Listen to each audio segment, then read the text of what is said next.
good afternoon. We're just going to do our second demo of the day. I'm sorry if I'm rather sort of whispering slightly, but I do have the microphone up against my voice. If I have any volume problems, my colleagues will give me a shout. Otherwise, I'll just go forward and say welcome to the second webinar of the day on FoodSense. My apologies to other people at this hotel, but as needs are. So just to say, with the FoodSense, we commit to doing at least one live demo every month, and we also commit to giving everyone personal online training when they first become a FoodSense client. But it doesn't end with our commitment to supporting you as clients. We also do weekly webinars. Some of the slides that you see today are actually come from those weekly webinars where we really help people with food science, with analytical sciences, with statistics. All these things get covered in these webinars. Let me go through quite quickly and just tell you that on the 26th of October, that's 1 month from today, so today's the 26th of September, the 26th of October, we will do a live webinar again. So if you're seeing a recording of this and it's before the 26th of October, just know that this link that you'll see here, you can also sign up for the next webinar. Just a quick introduction to ZP. We are a commercial organization. We've been around for 9 years now. We are ISO 13485. ISO 13485 is one of the highest standards in the quality system standards because this one relates to medical diagnostics. We're pretty qualified for making electrochemical biosensors, and you'll see that's really pertinent to today's conversation. We do a lot of what's called contract development, contract manufacturing. Our facilities are not huge. Many of you who are listening today will have bigger facilities. Many of you will have smaller facilities, but ours is 4,000 square meters. That's approximately 40,000 square feet.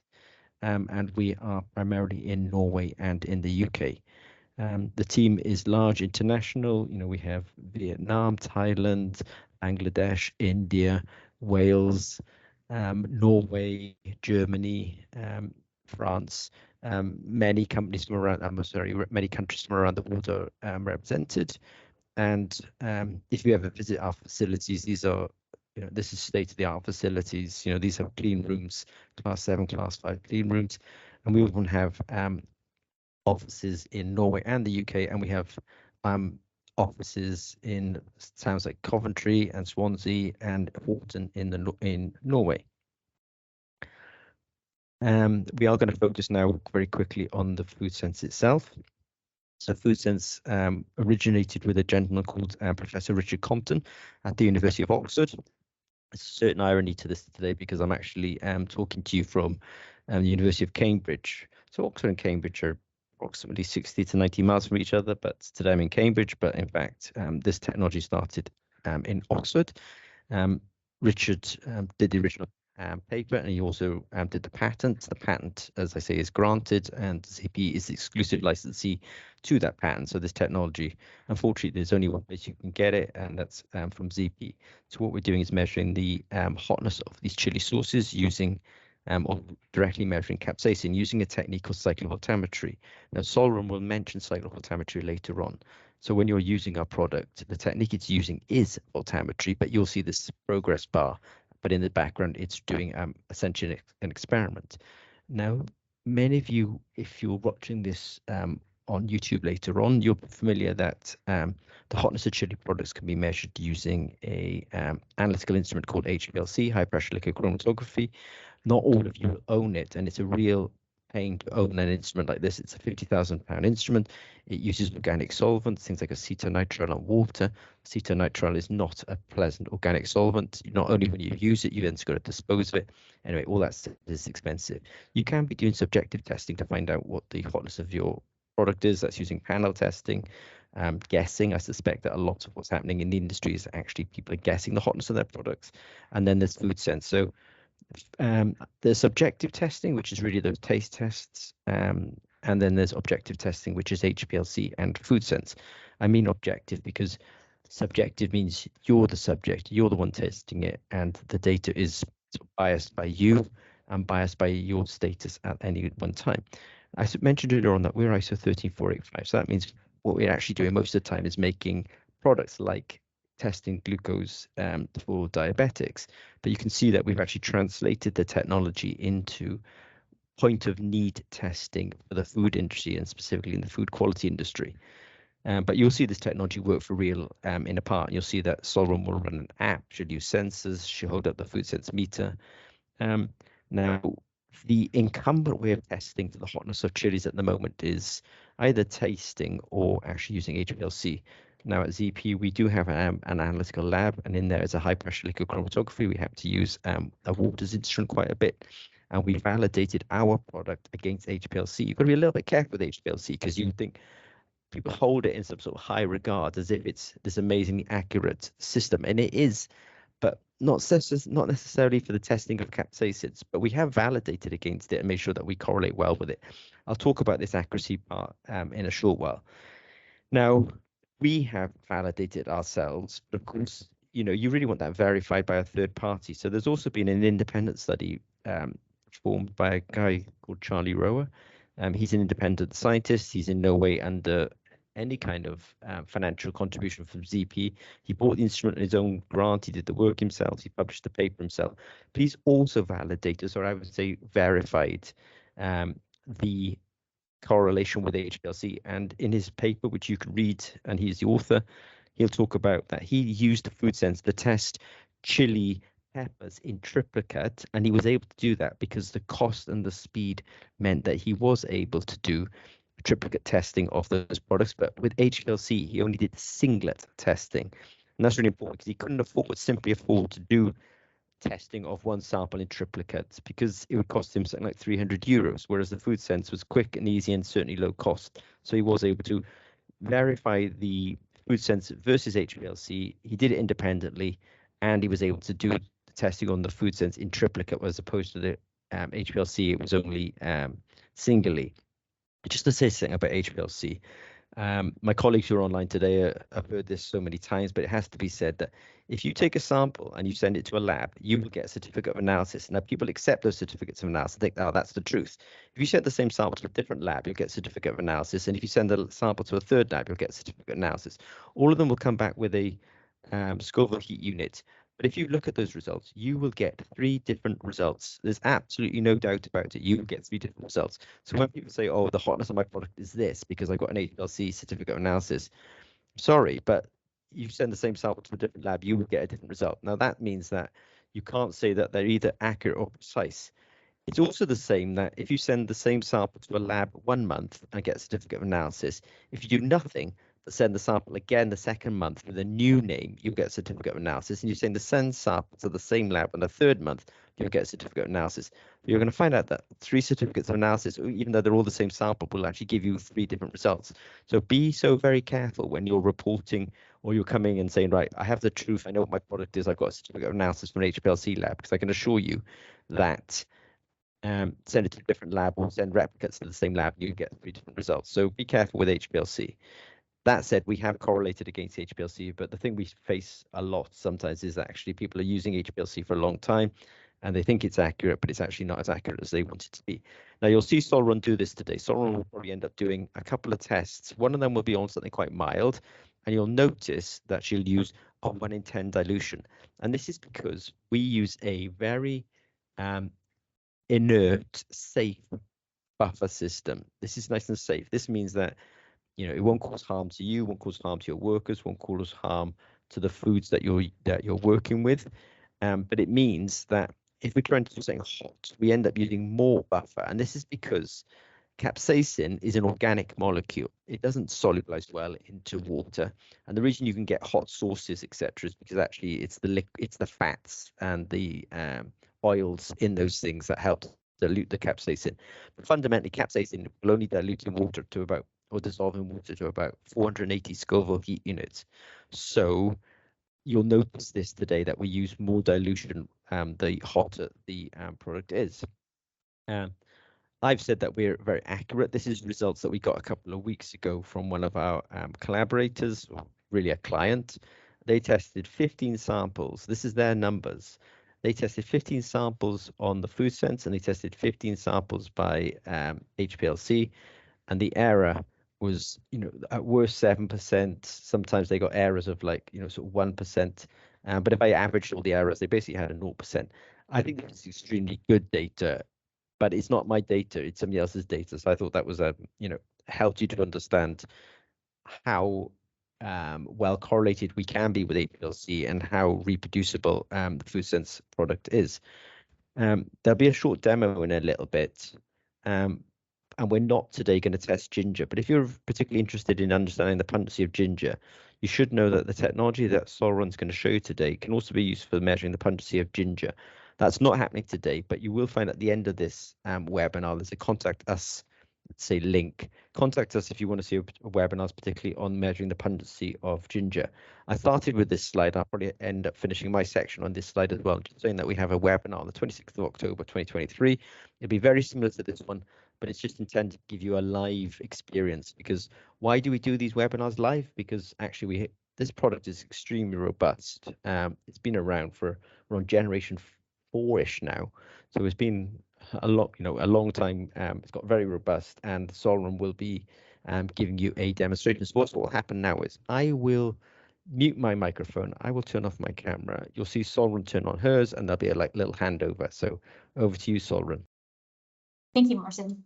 All right, so I will run a quick demonstration for you just to show that we are doing this real time and how easy it is to do. So I will start by testing Tabasco, just like Martin said.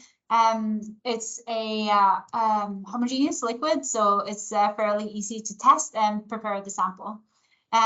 So what I need is I need the chili pot buffer that we have here in CP, which we mix with the samples in question, and it's to give to provide the same environment for all the samples that we are testing. For Tabasco in particular, like Martin said, it's not that pungent, so we will be using a 1:10 ratio. So let's start by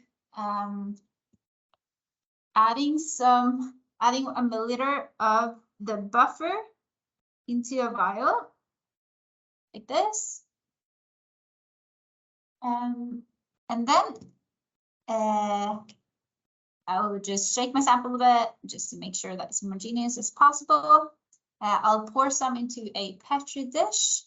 You can see it here. So pour some into a Petri dish just like this. And then I will add 100 microliters of this into my buffer, providing me a 1:10 ratio. That. And then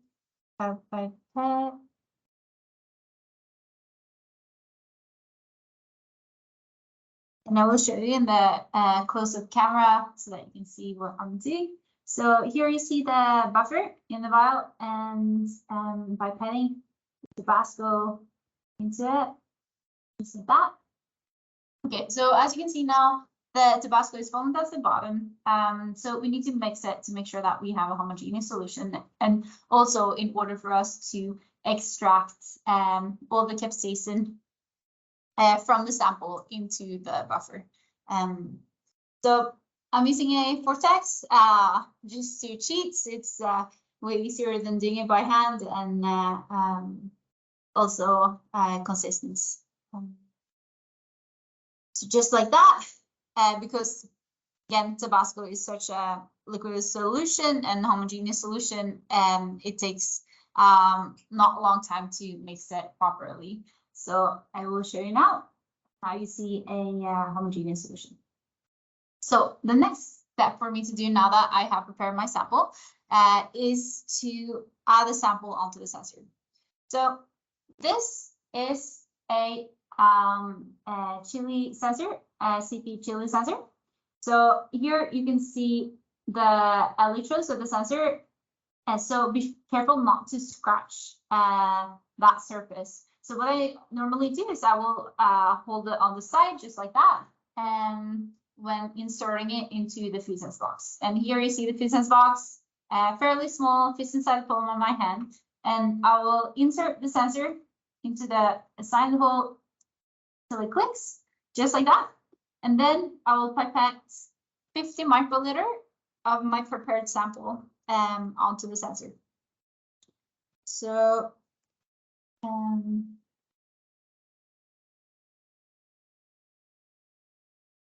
just like that. 50 microliter. And I'm making sure to cover all the electrodes with that sample. And I will show you real quick also what it looks like when I pipette it.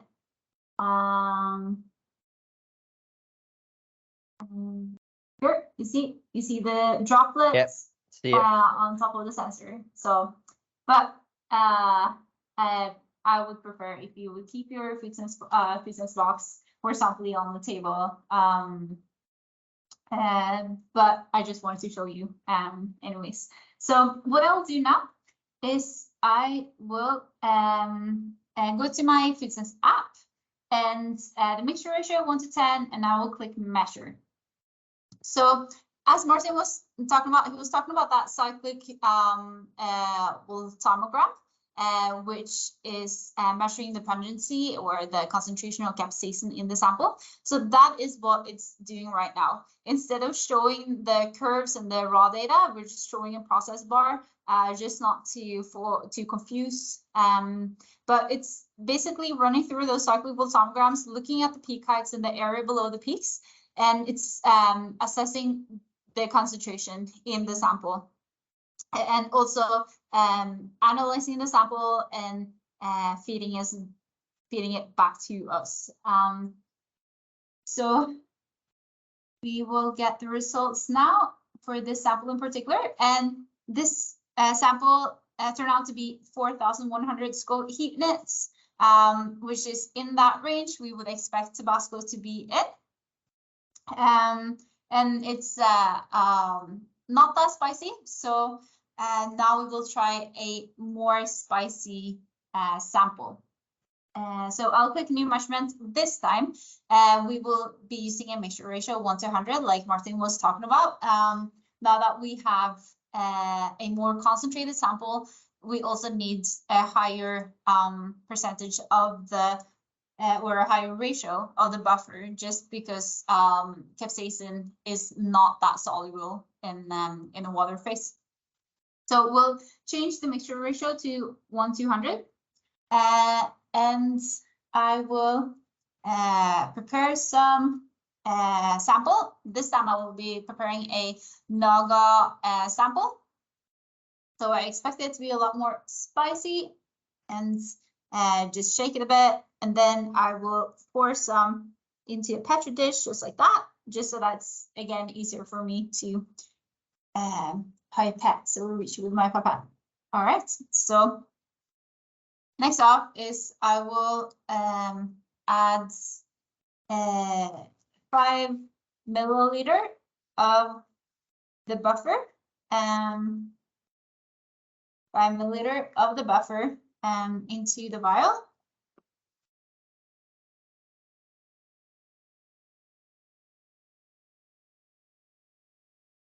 Like that. And then I will add 50 microliters of the sample itself, giving me a mixture ratio of 1 to 100. So 50 microliters. And if you get some chunks and bits in that sample of yours when adding it into the buffer, don't worry about it. That's okay. The capsaicin in the sample will be extracted into the water phase. So the sample preparation is a very crucial step for your measurements, and the more chunky the sample is, the longer it will take to prepare your sample or fabricate your sample. Right, just so also if you're working with powders, for instance, you also need to give it a bit more time to just really extract into the solution. All right, so just like that, I will show you in the close-up what it looks like.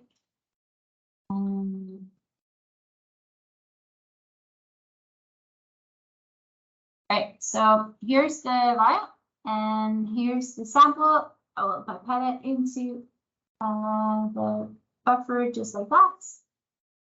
And then I will again mix it using the vortex. Sometimes your sample might be too chunky for you to be able to pipette it. Just like you maybe saw that I spent some time just getting it inside my pipette.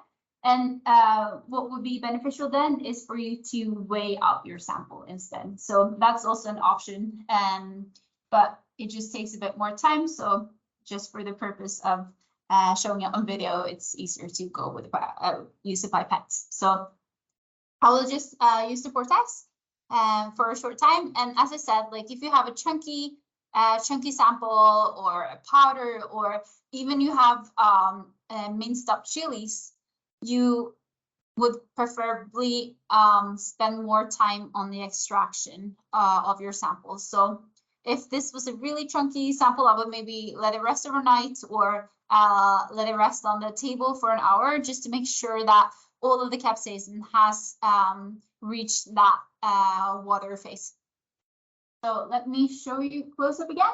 Here you see that it's fairly homogeneous. It just looks cloudy really, but you can see some chunks and bits in there, and don't worry about that. If some of that gets onto your sensor, that's completely fine. But I'm making sure to mix it real well before I apply it to my sensor, and I will just pipette from the water phase. Sometimes you get like chunks and bits in the bottom, and just pipette from the above solution. And as I mentioned, the capsaicin will be in the water phase. Okay, so now I will do what I did earlier with pipetting 50 microliters on top of the electrodes of the sensor. Just like, and I also need to make sure to insert a new sensor into the FoodSense box. So I got a new sensor here that I'll insert into the FoodSense box. And the reason why I need to do that is because capsaicin very much likes the surface of the electrodes, so it will attach. So hence, if you test it using the sensor several times, you will get more and more spicy results every time.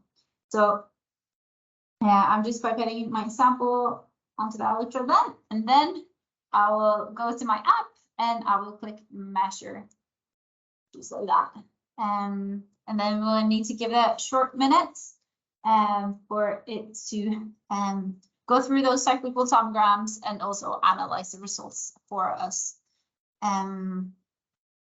Yeah, so Martin was mentioning that that the capsaicin organic compound, so yeah, it does like the electrodes, the surface of the electrodes, and that's why we also need to mix it with a buffer so that we provide the same environment for all of our samples, and also to provide us with an electrolyte, which is important for an electrochemical measurement such as this one.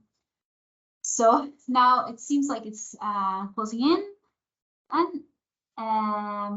and as you can see now, the results came back to us as 17,000 Scoville heat units, which is quite a lot more spicy than the Tabasco sample that we first tested. So here you see two different examples of samples, both in forms of chunkiness and also pungence. Yeah. Brilliant. Well, thank you very much, Solron. It's appreciated. I can appreciate that. I think those spicinesses are getting to you, so well done for working through that. But as I say, we did, I think this total webinar so far has been like 27 minutes, and that a lot of that has been a lot of talk from me.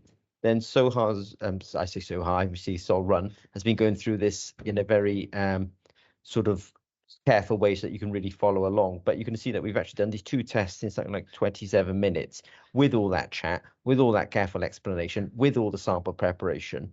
And you must understand that if you were to do this normally by HPLC, you're normally bagging this sample up, you're sending it out, you're waiting for the certificate of analysis to come back, or even if you're doing it in-house, it's going to be a lot longer than that, and in the end, it's a lot more expensive. So thank you to the two demos from Solrun. And as you saw, I said that we would use two different dilutions because we were dealing with something that was quite mild and something that was a little bit hotter, and Solrun was able to demonstrate that today. So I think I'll finish off with just by saying we do have a commitment to supporting people. There's a webinar tomorrow doing frequently asked questions. There's another live streaming demo on the 26th of October.